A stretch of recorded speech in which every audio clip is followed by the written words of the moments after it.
And again, who are the Illuminati? Obviously, you're saying it's an off-world spirit and entity. The Bible, it's the devil. Others, it's, I mean, clearly every culture said this. Clearly we're in the middle of deep space. I was thinking about how there's a parasite. In fact, you guys were going to print me that Wikipedia on it, that cats have. And I was reading how a third of the world is infected with it, and how it's a microscopic amoeba that's where you get the term crazy cat lady, that literally programs you to like the smell of cats and cat pee, so you will keep the cats around you. And there's another similar amoeba that gets into snails and reprograms its brain to go up to the top of trees and commit suicide where birds are, so it'll be eaten, so that more of the birds crap it out that's then eaten by the snail. Now, even amoeba, and I'm really going to do some big reports on this because it's an example of like Under the Skin for Real or something like that sci-fi movie, that what else is there in this universe we don't know about, that amoebas infect 1/3 of Earth. In fact, some numbers are 40%.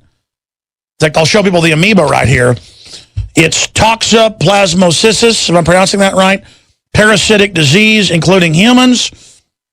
And we can actually show people shots of it, a tiny fluke. Up to 1/3 of the world's human population is estimated to carry an infection. It kills some people, but most people are just irritable, aggressive, but again, want more cats, and it programs you to want to have the smell of cat urine around.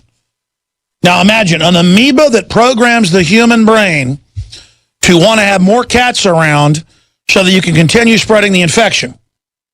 This is on record. Cat poop parasites may pose public health hazard. Study suggests NBC. May post? Maybe the ancients were right. Don't have cats around. Where did this start?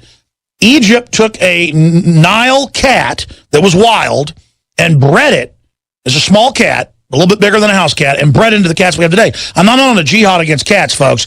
I'm just telling you that it is a parasite-carrying, might as well be carrying a space alien, folks, that literally takes over your brain, lowers your IQ, and makes you a servant of the cat. Okay? And this is the way this works. Yeah, they found it. That's the original Egyptian cat. And so the Egyptians were totally insane, infected by this, worshiping cats. And again, I don't know how this fits in. I'm just saying my gut tells me it hooks into a lot more about what, this is a physical parasite no one seems to know about. And that literally causes massive brain damage in millions of children worldwide every year. And all sorts of autism, and the list goes on and on. And imagine what other parasites there are we don't know about. Spiritual, dimensional parasites. Am I going in the right direction, Jordan Maxwell? Absolutely. Couldn't agree with you more. And I was going to throw in that about Egypt, the continual, perpetual worship of the cat. And we've had movies of cat gods, and all of this having to do with cats and animals in general. Yeah, you're right. There is some sort of a legitimate de jure magical system